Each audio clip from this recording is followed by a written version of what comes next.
안녕하십니까. 김정일 변호사입니다. 네. 오늘은 행정법 입문특강으로서 일단 행정법이라는 과목이 법대 수업에서 보통 3학년 때부터 배우거든요. 그러니까 무슨 얘기냐면 민법이나 형법, 형사소송법 이런 과목들을 다 배우고 나서 그 다음에 이제 배우는 과목이 행정법이에요. 그러니까 그만큼 행정법은 어렵죠. 그리고 뭐 행정법 총론 부분도 두 가지로 나누고 행정적용법, 행정구제법, 그 다음에 강론 이렇게 해가지고 실제로 대학교에서 정확히 행정법을 배우는 거는 3학기에 걸쳐서 배우기도 합니다. 그만큼 행정법이라는 과목이 매우 방대하고 많거든요.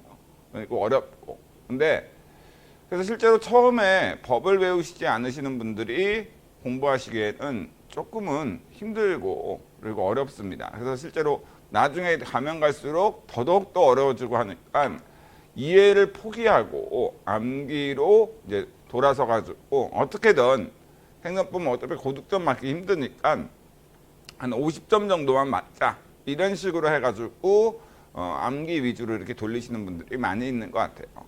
근데 요즘에는 옛날에는 그게 가능했던 게 옛날에는 실제로 점수 차이가 공부를 뭐 10시간 투자해가지고 실제로 시험을 봤는데 한 65점 나오고 근데 1시간 투자해서 시험을 봤는데 뭐 55점 나오고 그럼 점수 편차가 10점밖에 안 되니까 실제로 그 정도의 9시간 정도의 어떤 갭을 다른 과목에 투자했을 때 경제학이나 이런 데 투자했을 때 점수 차이가 한 40점, 30점 이렇게 나버리니까 굳이 행정법을 굳이 이해할 필요 없이 그렇게 어렵게 이해할 필요 없이 암기만 해서 어떤 시험장에 들어간다 하더라도 합격하는데 별 지장이 없었습니다. 근데 최근에 2년 내에 이제 문제들을 보고 또 여기에 대한 어떤 여기에 대한 이제 점수들을 수험생분들의 점수들, 합격생분들의 점수를 봤을 때 행정법의 점수 편차가 점점 늘어나고 있다. 이런 생각, 이렇게 이제 정리가 되고 있는데요. 앞으로도 이런 추세는 계속 늘어날 거라고 봐요. 교수님들이 행정법에 대해서 예전처럼 이렇게 단순히 암기했던 이런 분들도 어느 정도 점수를 주고 그리고 정말 이해했던 분들도 점수를 주는데 높게 안 주고 이렇게 하다 보니까 행정법에 대해서 점점 더 수험생분들의 수준이 좀 낮아진다고 평가해서 그러신지 몰라도 요즘에는 진짜 암기만 하신 분들에 대해서는 아예 과락을 주시는 경우가 굉장히 높아졌고 아시겠죠? 이해를 완벽하게 하신 분들에 대해서는 뭐예요? 바로 70점 이상의 고득점을 주시는 경우가 많이 늘어났습니다.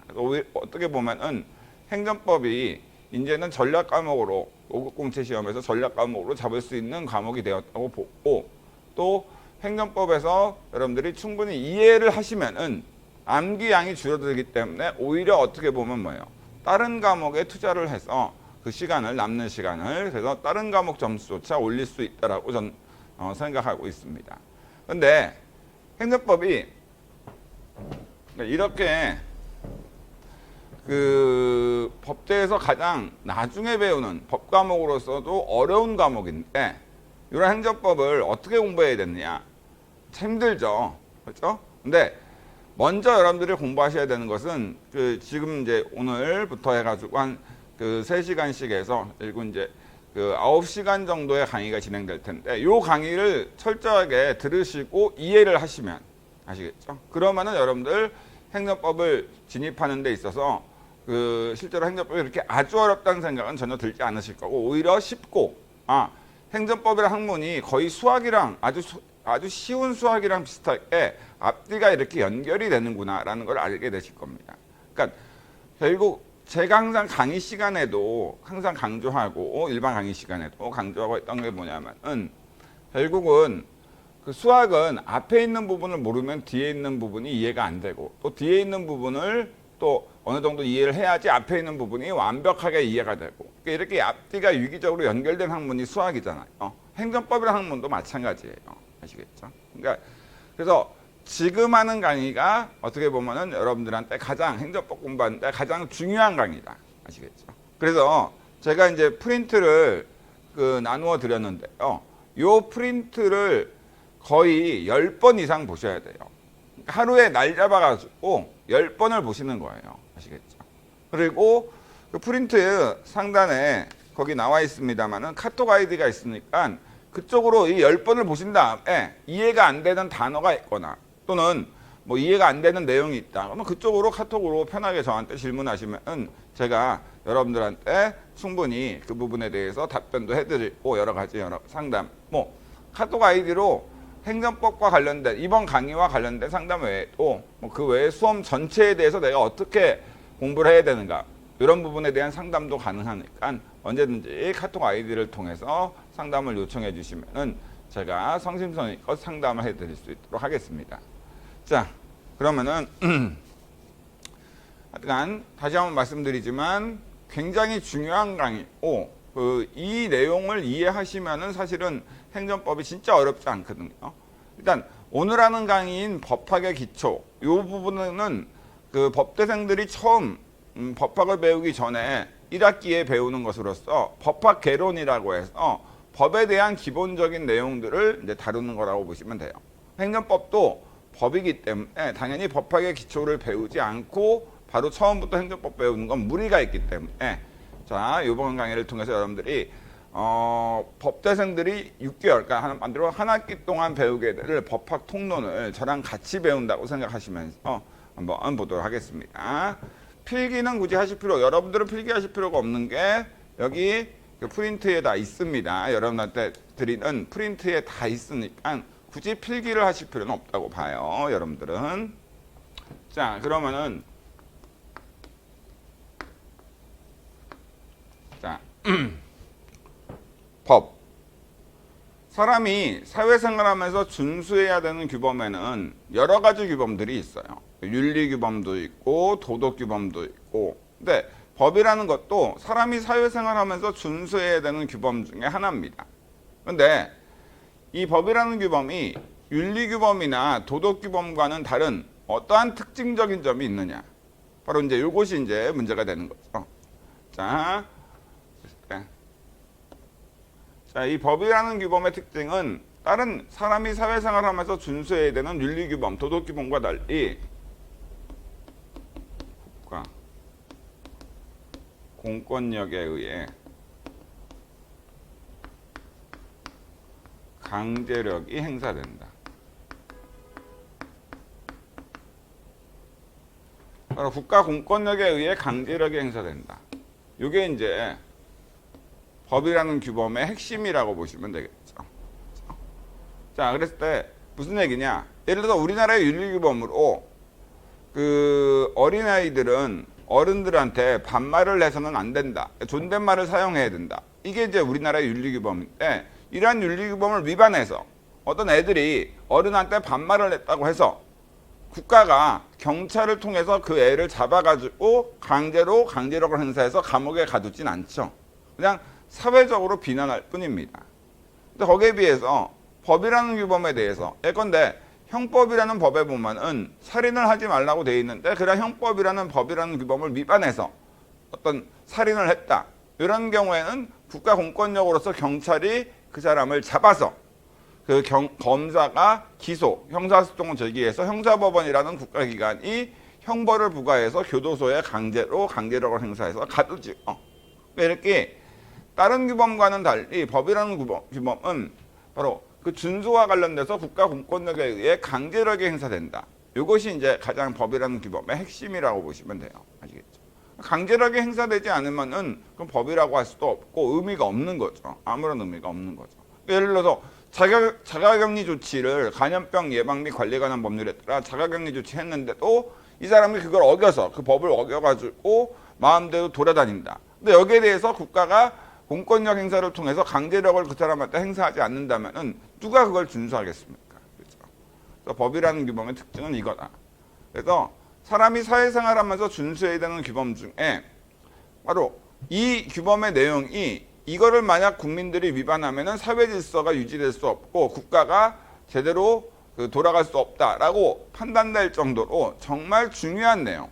그런 정말 중요한 내용에 대해서는 바로 법이라는 규범으로 만들어서 강제력이 행사되도록 하고 이 정도의 어떤 내용에 대해서는 굳이 이거를 위반한다 하더라도 사회가 붕괴되거나 또 국가가 혼란스럽게 되거나 뭐 그런 측면은 별로 없다. 이런 경우에는 그냥 법이라는 규범으로 규제하지 않고 그냥 사람의 윤리규범이나 어떤 사회의 어떤 도덕규범 이런 것들로 규제를 한다고 보시면 돼요. 아시겠죠? 자, 그러면은 법이라는 게 뭔지 대략적으로 어떤 특징적인 점이 있는지를 설명을 드렸고, 이제 두 번째로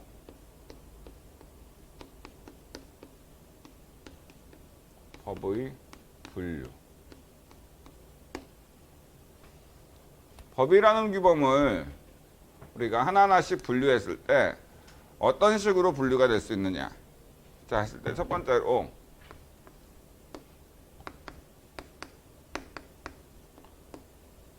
형태에 따른 분류죠. 그러니까 법이라는 존재 형태가 어떤 식으로 되어 있냐에 따라 가지고는 법은 성문법, 그다음에 불문법. 그러니까 성문법과 불문법 이런 식으로 되어 있습니다. 그러면은 법이 형태에 따라 분류하면 이렇게 두 가지가 있다라고 하는데, 근데 성문법은 뭐고 불문법은 뭡니까?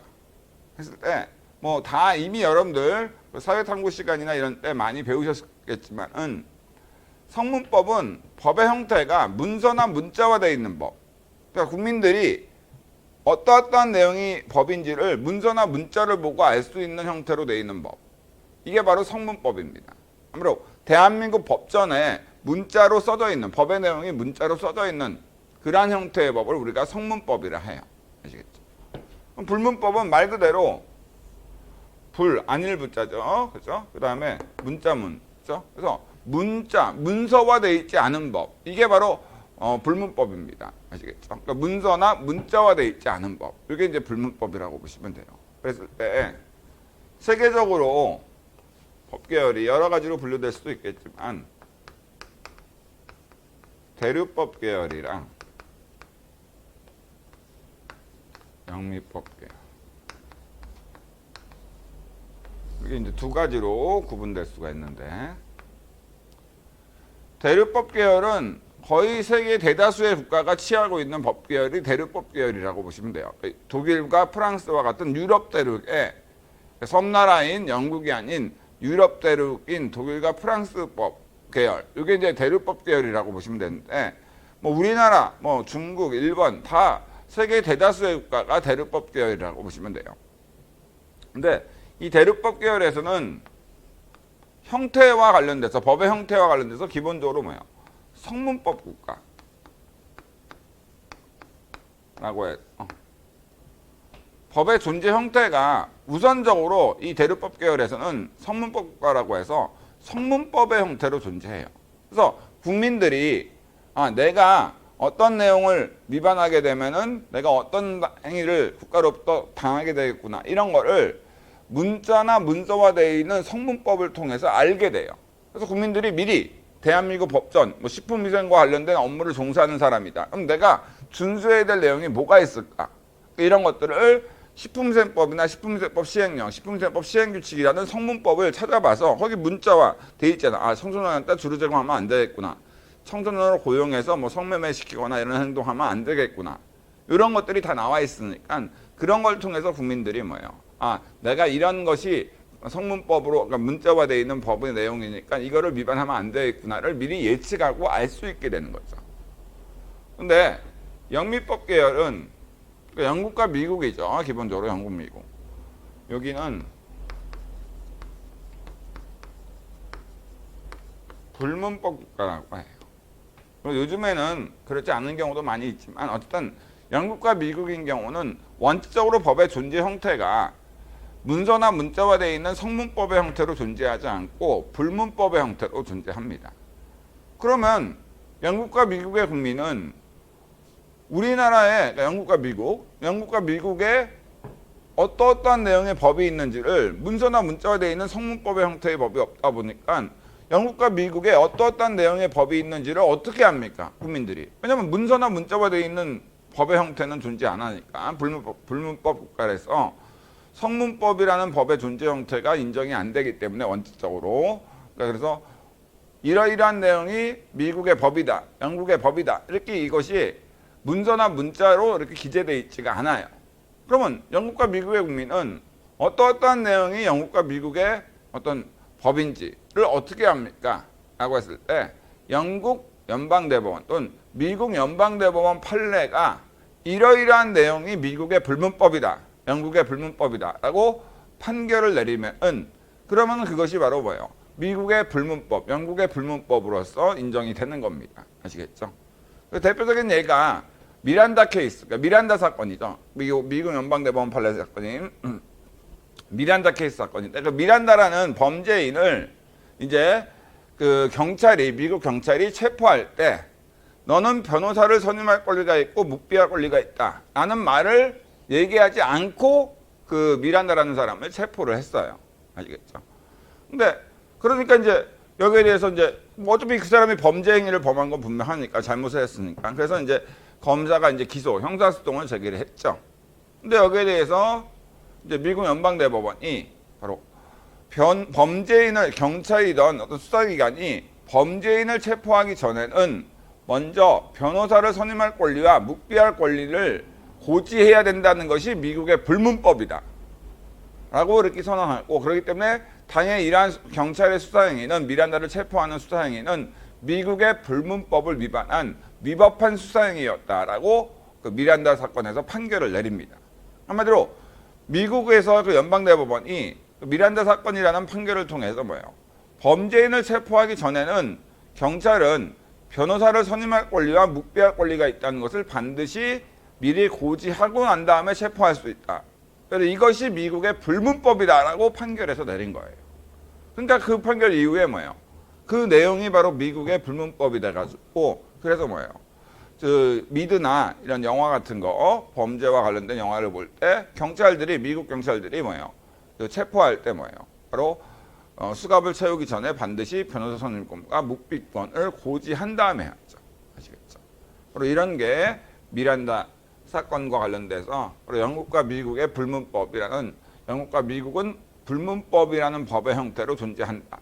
이렇게 이걸 보여주는 거죠. 그렇기 때문에 영국과 미국은 그래서 실제로 미국 연방대법원 판례나 영국 연방대법원 판례 이런 대법원 판례가 곧 법이 되기 때문에 불문법이라는 법이 되기 때문에 그러니까 이러이러한 내용이 미국의 불문법이다. 연방대법원이 판결 내리면은 그게 미국의 불문법 법이 되기 때문에 그렇기 때문에 미국 로스쿨이나 이런 데서 영국 로스쿨 뭐 이런 데서는 미국 로스쿨에서는 결국 미국 연방대법원 판례를 이제 공부를 많이 하게 되는 거죠. 그러니까 우리나라보다 불문법 국가에서는 실제로 거의 판례가 법이 되기 때문에 실제로 뭐예요? 굉장히 판례 공부를 많이 할 수밖에 없게 됩니다.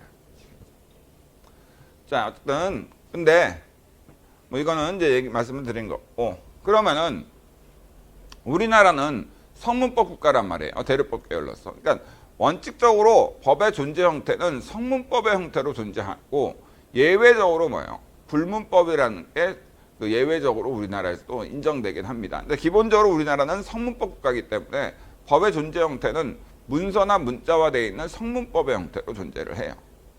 그럼 일단 성문법 뭐가 있느냐? 첫 번째 문서와 문자화되어 있는 성문법으로는 헌법. 헌법이라는 그런 법이 성문법, 문서나 문자화되어 있는 성문법의 존재 형태 중에 가장 최상위의 성문법으로 인정되죠. 이 헌법은 최상위 법이라고 보시면 돼요. 어떤 성문법도 헌법에 무선할 수 없으며 어떠한 법률, 국회가 만든 법률이라는 성문법의 내용이 헌법에 위반된다. 그러면 뒤에서 배우긴 하겠지만 헌법재판소가 어떤 법원의 위헌 없는 심판 제청에 의해서 헌재가 보니까 이 법률의 내용이 헌법에 위반된다. 그러면은 헌재가 위헌 결정을 내려서 당의 법률을 모든 국민과 관계에서 법으로서의 이력을 제거해서 더 이상 법이 아니게 만듭니다. 아시겠죠? 자, 그래서 대표적으로 헌재가 헌법 위반으로 위헌 결정 내려서 법으로서 이러고 제거해서 지금 현재 존재하지 않는 게 제도가 뭐예요? 군제대 가산점과 관련된 사건. 그래서 그 군제대 가산점에 대한 것에 대해서 뭐예요?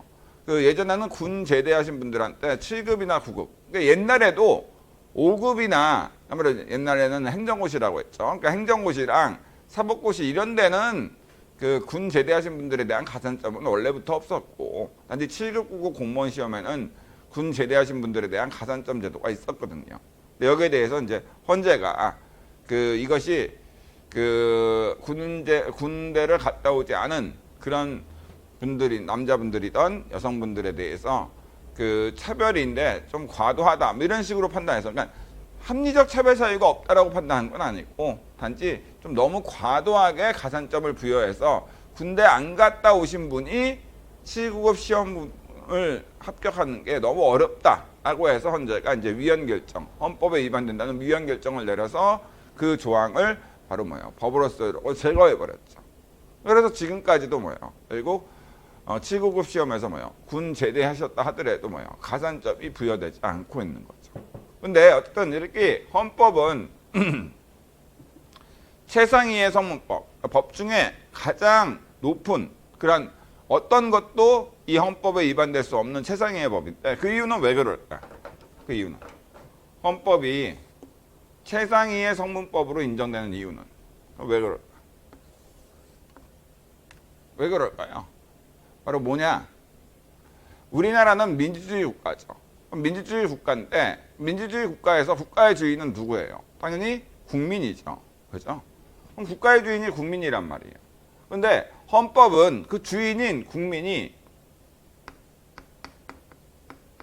직접 만든 법 이렇게 그냥 바로 국민투표라는 걸 통해서 국민이 직접 만든 법이에요.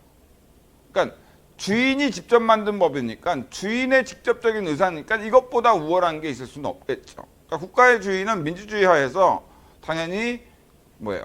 국민인데 다른 법들은 국민이 직접 만들진 않았어. 근데 헌법만큼은 다른 법과 달리 뭐야? 국민이 국민투표를 통해서 직접 만든 법이야. 아시겠죠? 그러니까 한마디로 국회의원들이 299명이 전부 다 찬성을 해서 헌법의 내용을 개정하는 그런 헌법 개정안을 의결했어. 그렇다 하더라도 국민투표를 붙여서 국민들이 과반수 이상이 그 개정안에 찬성표를 던지지 않으면은 헌법은 개정되지가 않습니다. 아무리 국회가 아니라 국회 할아버지가 하더라도 국민투표를 통해서 국민이 찬성하지 않는 한 헌법은 개정되지가 않아요. 조문 하나, 글자 하나도 바꿀 수가 없어요. 그래서 헌법은 국민투표를 통해서 국민이 직접 만든 법으로 주인이 직접 만든 법이니까 최상위의 법이라고 할 수밖에 없는 거죠. 단지 여기서 이제 국민투표가 있고 한데 우리가 여러 가지 얘기하지만 민주주의 말 그대로 민주주의가 여러 의미가 있지만 그건 이제 그런 여러 가지 의미는 정치학적인 얘기로서 그건 이제 정치학 강의를 들으실 때 여러분들이 이제 그 민주주의가 어떤 여러 가지의 의미로 해석될 수 있는가를 이제 보시면 되는 거고 법학적으로 봤을 때 민주주의 바로 국가의 주인은 국민이다 이건데 이런 민주주의에는 직접민주 그다음에 간접민주라는 게 간접민주주의 바로 대의제라고도 하죠. 대의제. 그러니까 대의제라는 건 대신 의사를 결정한다. 대신 의사를 결정한다라고 보시면 되는데 그러니까 민주주의 하에서 민주주의는 국가의 주인이 국민이라는 기본적인 건데 직접민주제는 뭐냐? 그러니까 국가의 의사, 대한민국의 의사를 대한민국 국민이 직접 결정하는 거. 이게 바로 직접민주제라고 보시면 돼요. 그러니까 직접민주제는 주인인 국민이 국가 의사를 직접 결정하는 거. 이게 직접민주제입니다. 그럼 간접민주제는 뭐냐? 주인인 국민이 직접 국가 의사를 결정하지 않고 주인인 국민이 선거를 통해서 뽑은 대리인을 통해서 그 대리인이 국가 의사를 결정하도록 하는 이런 게 바로 그러니까 국민이 직접 국가 의사를 결정하지 않고 국민이 선거를 통해서 자신의 대리인으로 뽑은 사람이 그러니까 대리인으로 뽑은 그 사람이 그 국가 의사를 결정하도록 하는 이게 이제 간접민주제입니다. 대의제. 그래서 대신 주인인 국민을 대신해서 의사를 결정하도록 하는 대의제라고 보시면 되겠죠. 그래서 직접 민주제의 핵심은 세 가지가 있긴 하지만 핵심적으로 본다면 국민 투표고 투표. 간접 민주주의 핵심은 이제 선거죠.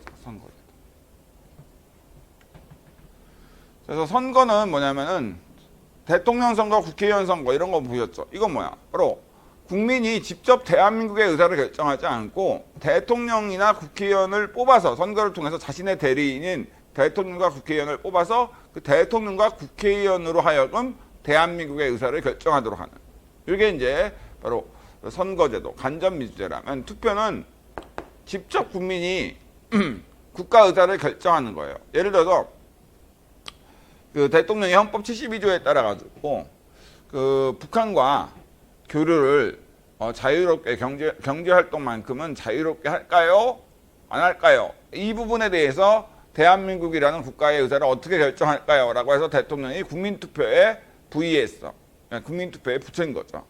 그러니까 거기에 대해서 국민들이 그러한 국민투표에 대해서 과반수 이상이 북한과 그 경제교류를 활성화하는 것에 찬성한다. 라는 이제 투표를 만약 찬성표를 던졌다. 그러면 바로 북한과 경제교류를 활성화할 것인가? 이 부분에 대해서 대한민국의 의사는 누가 결정한 거야? 국민이 직접 찬성을 통해서 과반수 이상의 국민이 결정한 거니까 국민이 직접 국가 의사를 결정한 게 되죠. 아시겠죠? 일단 여러분들이 국민투표, 그다음에 선거제, 요거는 차이가 있다. 국민투표는 국가 의사를 국민이 직접 결정하는 직접 민주제 요소라면은 선거는 국민이 국가 의사를 직접 결정하는 게 아니라 국민이 선거를 통해 자신의 대리인을 뽑아서 그 대리인으로 하여금 국가 의사를 결정하도록 하는 거다. 이게 간접민주라고 보시면 돼요. 아시겠죠? 자, 참고로 말씀드리면 그러면 직접 민주가 가장 국민의 의사가 어떤 국민의 의사가 가장 잘 그러니까 주인인 국민의 의사가 가장 잘 반영되는 제도인데 왜 대세계 대다수의 국가가 뭐예요? 간접민주제인 대의제, 선거제도를 중심으로 국가의사가 결정되도록 하는 이유는 뭐냐? 그거는 복잡하고 정말 엄청나게 커진 국가 조직을 국민이 국민투표를 통해서 다 국가에 대한 모든 활동을 결정하려고 하면은 하루에만 하더라도 수십만 건의 국민투표를 국민이 해야 돼. 전자투표를 하더라도 그러니까 수십만 개의 클릭을 국민들이 해야 되면 생업의 정사 못해요. 그렇기 때문에 국민들이 직접 국가의사를 결정하는 것은 정말 국가의 중요 정책이나 이런 부분에 대해서는 국민투표를 대통령이 붙일 수 있도록 해서 그 부분은 국민이 직접 결정할 수 있도록 하되 그 외의 사항은 국민이 뽑은 대통령이나 국회의원 등과 같은 국민의 대의인을 통해서 국가의사를 결정하도록 하는 게 타당하겠죠. 자, 이렇게 생각하시면 됩니다. 자, 그럼 됐고 이제 두 번째 법률. 법률이라는 것은 성문법으로서의 법률은 국회가 만든 성문법을 말하죠. 국회가 만든 것 중에 이제 국회의원 과반수의 의결에 의해서 이제 제정되고 대통령이 공포하는 그런 형태의 어떤 성문법을 우리가 법률이라고 합니다. 그래서 보통 뭐 무슨 법, 식품위생법, 도로교통법 이런 법이라는 용어가 쓰이면은 그건 특별한 경우 아니라 그게 바로 국회가 만든 법률이라고 보시면 되죠. 그 다음에 국제법이라고 해야 되나요? 국가 간에 체결되는 조약과 일반적으로 승인된 국제법규가 있는데 이 부분은 뭐 국제법이라는 별도의 과목이 따로 있잖아요. 행정법과 별도로 5급 공채가 아닌 그 국립외교원 시험에서 별도의 과목으로 있기 때문에 이 부분이 뭐 시험 문제, 우리 행정법 영역에서 시험 문제 나올 확률은 거의 없습니다. 객관식도 아니고, 그리고 요즘에는 객관식도 이런 문제들을 잘 안 내요. 아시겠죠? 그러니까 근데 국가 간에 체결되는 조약이나 일반적으로 승인된 국제법규, 이것도 우리나라에서 성문법으로서 이렇게 있습니다. 그러므로 우리나라와 미국 간에 어떤 체결된 조약이 있는데 그 조약에 위반해서 어떤 그 행위를 했다. 그 행위는 우리가 법에 위반된 행위를 위법한 행위라고 하거든요. 그럴 때 그거는 그 조약 국가 간에 그러니까 미국과 한국 간에 체결된 이 조약도 우리나라에서 성문법으로서 법이기 때문에 그 조약에 위반된 행위는 법에 위반된 행위로서 위법한 행위가 됩니다. 그다음에 명령과 규칙. 자, 이 부분에 대해서는 뭐 교수님들에 따라 여러 가지 견해가 달라지긴 하지만 그냥 단순하게 뭐 굳이 또 이렇게 이게 정확하게 뭐가 맞냐 이런 부분에 대해서는 시험 문제 나오지도 않고 잘 그러니까 그냥 이 정도 지금 제가 설명드리는 정도만 알아두시면 되는데 명령과 규칙 했을 때 자, 이 부분에 대해서 좀 설명드릴게요. 그러니까 우리나라의 그 국가기관은 대등한 국가기관으로서 5가지가 있어요. 헌법을 통해서 상하 관계가 아니라 대등한 관계로 5가지의 국가기관을 규정하고 있습니다. 그래서 일단 입법권이 있는 국회, 그 다음에 행정권이 있는 정부, 그 다음에 사법권이 있는 법원, 그 다음에 헌법재판에 대해 권한이 있는 헌법재판소, 헌재라고 할게요. 그 다음에 선거를 관리할 수 있는 선관위. 이 5가지 기관은 상하 관계에 있지 않고 뭐예요? 서로 대등 관계에 있어요. 그러니까 대통령이 지위가 뭐 국가 원수의 지위도 있지만 어쨌든 대통령은 기본적으로 뭐야? 행정부의 수반이란 말이에요. 아시겠죠? 그렇기 때문에 정부의 수반인 대통령이 법원 밑에 있는 판사들한테 명령을 내릴 수 있는가? 못 내려요. 그럴 권한이 없어요. 아시겠죠? 그러니까 뭐 일본에서 그 대법원에서 이제 일제징용, 강제징용과 관련된 판결이 나왔는데 그 판결 때문에 일본이 반발하면서 문재인 대통령 네가 어떻게 해봐라. 안 돼. 어떻게 해볼 수 없어. 법원은 정부와는 독립된 별도의 국가기관이기 때문에 정부의 수반인 대통령이 뭐예요? 바로 그 법원 판사한테 대법원 판사든 일반 초임 판사든 간에 판사들한테 이런 판결을 내려라. 이 판결을 시정해라. 라고 내릴 수 있는 권한이 없습니다. 왜? 상하 관계가 아니라 대등 관계니까. 그러니까 대통령과 국무총리 또 행정갑부 장관 이렇게 행정부 내에 상하 관계는 존재하지만 행정부와 국회나 법원과의 관계는 서로 헌법에 보장되어 있는 헌법에 규정되어 있는 대등한 관계이기 때문에 상하 관계가 아니에요. 아시겠죠?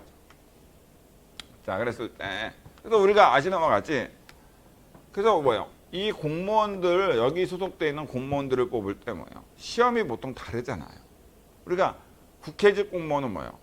입법고시라고 시험 보고 5급은 그다음에 국회직 8급이나 9급 시험을 따로 봅니다. 정부 이게 바로 공채 시험이죠. 우리가 알고 있는 공채라는 표현이 쓰여 있는 시험들은 대부분 정부 공무원이라고 보시면 되겠죠.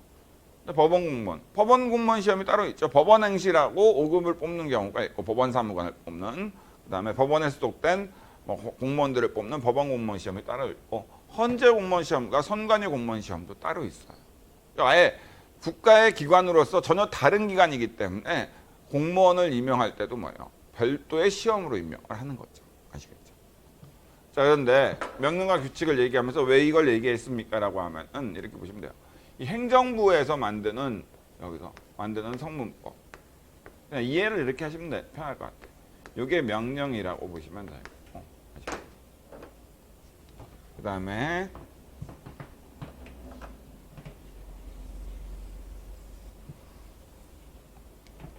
그 국가기관 중에 정부를 제외한 국회나 법원, 헌재, 선관위가 만드는 이러한 성문법을 규칙이라고 보시면 될 것 같아요. 아시겠죠? 명령 규칙 하면은 그때 명령은 행정부가 만드는 성문법이라고 생각하시면 될 것 같고 규칙은 행정부와는 독립되어 있는 별도의 국가기관인 국회나 그 법원, 헌재, 선관위가 만드는 그러한 성문법을 규칙이라 한다서 국회 규칙, 대법원 규칙, 헌재 규칙, 중앙선거관리위원회 규칙 이런 것들이 이제 우리가 명령 규칙할 때 규칙을 의미한다라고 보시면 될 것 같아요. 아시겠죠? 자, 그리고 이 명령에는 무엇이 있는데 명령에는 행정부에서도 대통령이 만드는 성문법인 대통령령, 그다음에 국무총리나 행정갑부 장관이 만드는 총리령 부령 같은 게 있는데 그러한 상세한 내용들은 이따 법규명령이라고 해서 이따가 아니라 내일 행정법이라는 그 행정법 들어가기라는 그런 걸 할 때 설명을 좀 따로 드릴 수 있도록 할게요. 자, 그러면 됐고 이제 마지막으로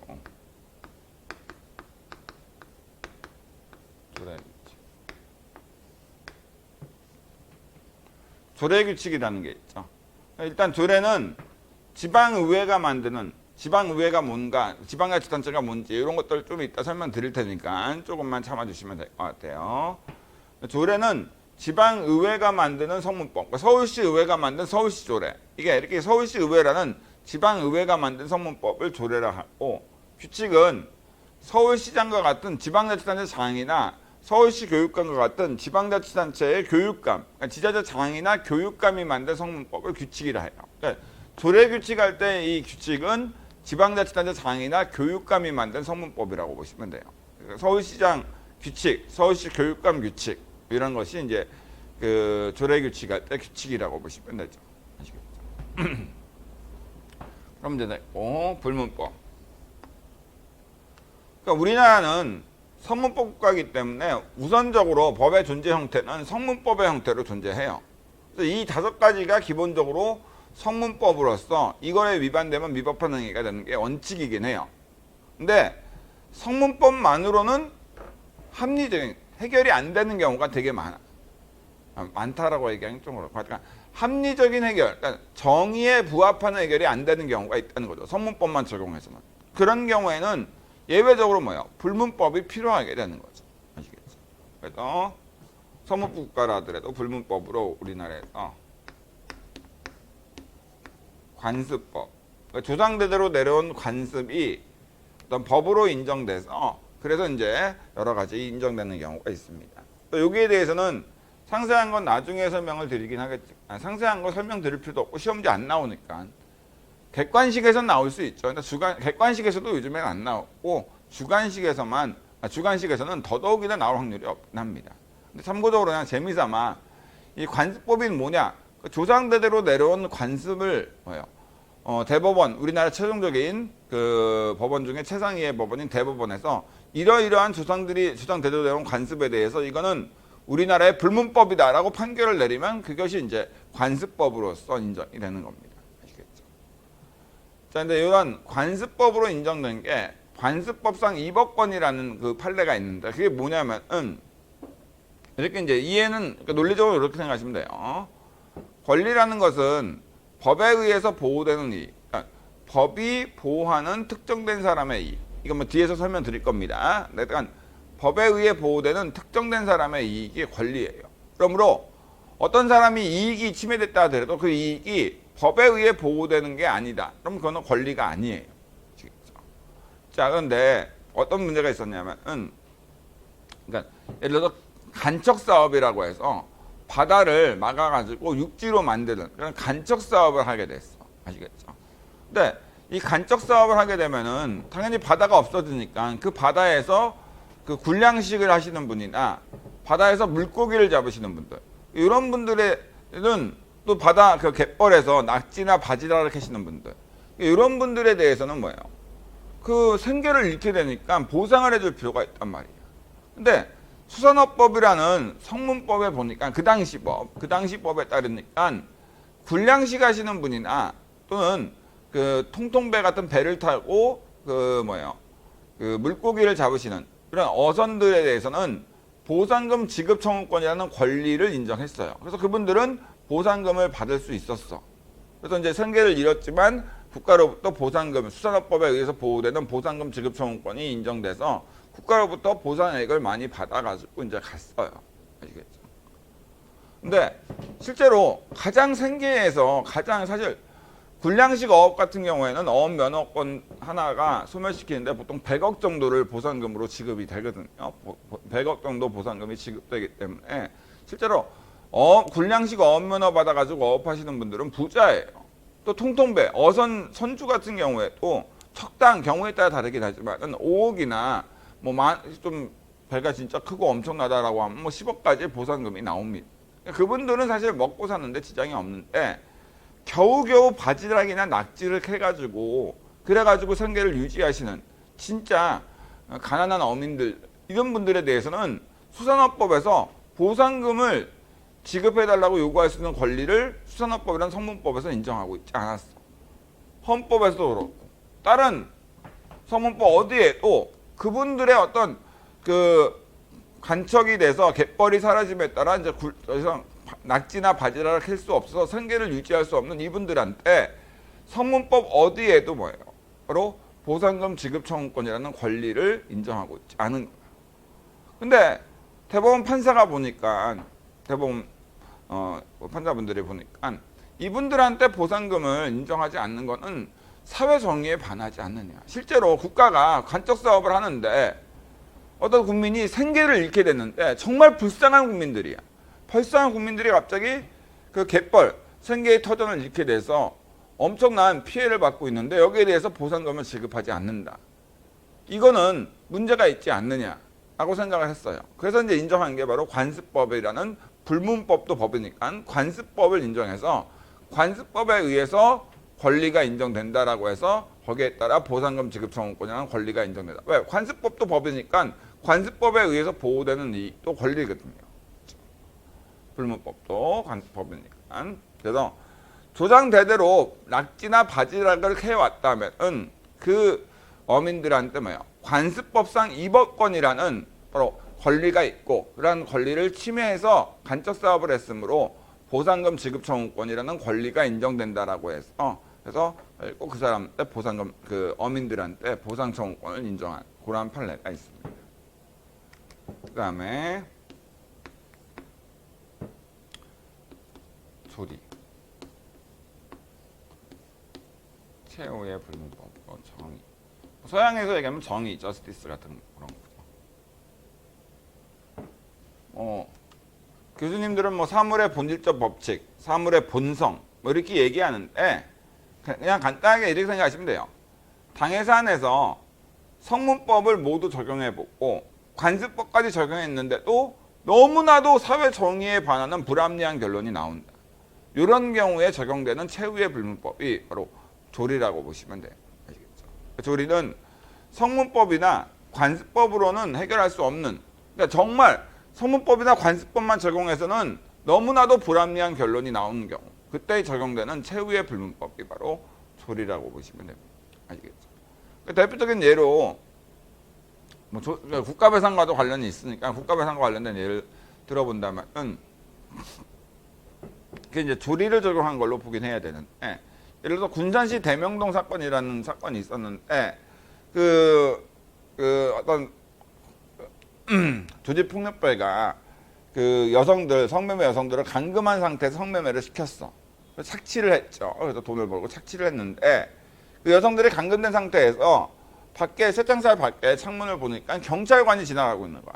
경찰관한테 도와달라고 요청을 했어. 또 경찰관이 쌩 까고 그냥 간 거야. 왜냐면 실제로 그 경찰관이 그 조폭으로부터 돈을 받아가지고 문제가 있던 경찰관이었거든. 근데 지금은 뭐 그런 경찰관들이 거의 많지 않습니다. 옛날에는 이제 그런 경찰관들이 많이 있었죠. 아시겠죠? 지금은 영화처럼 모든 경찰이 진짜 다 나쁘다. 모든 검사들이 뭐 부당거래 나오는 그 검사인 것처럼 생각하시는 분들이 있는데 실제로 그렇지는 않죠. 아시겠죠? 실제로는 한 1% 정도는 지금도 그럴 수 있겠지만 99%의 경찰과 검사들은 다 친절하고 다 열심히 본인의 맡은 역할을 열심히 합니다. 1% 정도는 이상한 사람이 있긴 해. 어느 조직이든 1%도 뭐예요? 병신들은 있어요. 아시겠죠? 그러니까 세상은 넓고 병신들은 많아요. 생각보다. 아시겠죠? 어느 조직이든 항상 거기 있게 돼요. 100명 중에 1명은 병신입니다. 아시겠죠? 자, 얘기가 이제 여기인 것 같지만 한마디로 좀 이상한 사람이다 이렇게 생각하시면 될 것 같아요. 자, 근데 거기서 도와달라고 했는데 쌩 까고 간 거야. 근데 거기 마침 불이 나가지고 뭐예요? 다들 타 죽었어요. 아시겠죠? 그러니까 여기에 대해서 그 유가족들이 경찰관이 그 쌩 까고 지나간 고란 행위에 대해서 국가배상 청구 소송을 제기했어. 아시겠죠? 근데 국가배상에서 국가배상 청구권이라는 권리가 있으려면은 국가배상법이라는 법에 보니까 위법성, 그러니까 법령 위반이 인정돼야 되거든. 근데 경찰관이라는 그 사람의 쌩 까고 지나간 그런 행위가 법령 위반이 인정돼야, 바로 위법성이 인정돼야만 국가배상 청구권이 발생하도록 법에 돼 있단 말이에요. 근데 과연 경찰관의 그런 그 구조 요청에 대해서 경찰관이 쌩까고 지나간 그라는 행위가 위법, 법령 위반의 위법이 있는가 했을 때 성문법 위반의 위법이 있는가 했을 때 성문법 어디에도 경찰관은 국민의 구호 요청에 대해서 무조건 거기에 응해야 된다라고 돼 있지 않아요.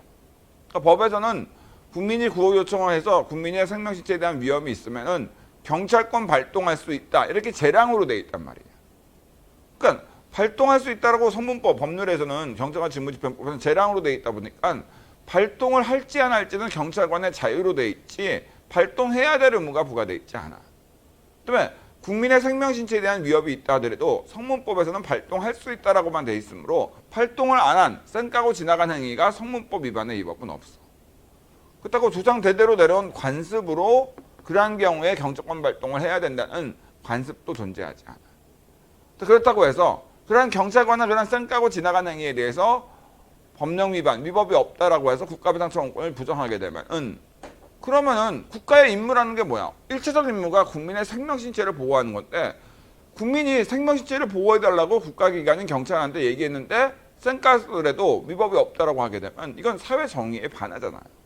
그래서 판례는 그리고 이와 같이 생명신체 등 중대한 법익에 대한 위험이 존재하는 경우에는 발동할 수 있다는 재량이 판례가 명확하게 이렇게 표현한 건 아니지만 조리라는 불문법에 의해서 발동해야 된다는 기속 의무로 전환되고 발동해야 될 조리상 의무가 있는데 조리에 위반해서 발동하지 않았는 바 법령 위반이 인정된다라고 해서 국가배상 책임을 인정했습니다.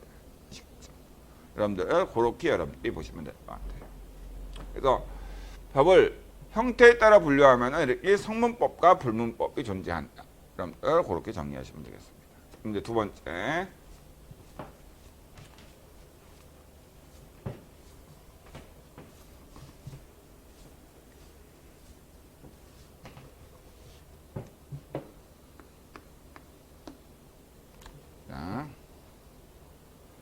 두 번째인데 시간이 뭐 50분하고 10분씩 이렇게 하도록 하겠습니다. 그래서 10분 정도 쉰 다음에 두 번째는 워낙 중요한 부분이니까 이 부분에서 좀 시간을 많이 투자해야 되니까 첫 번째 쉬고 나서 그 다음에 하도록 할게요.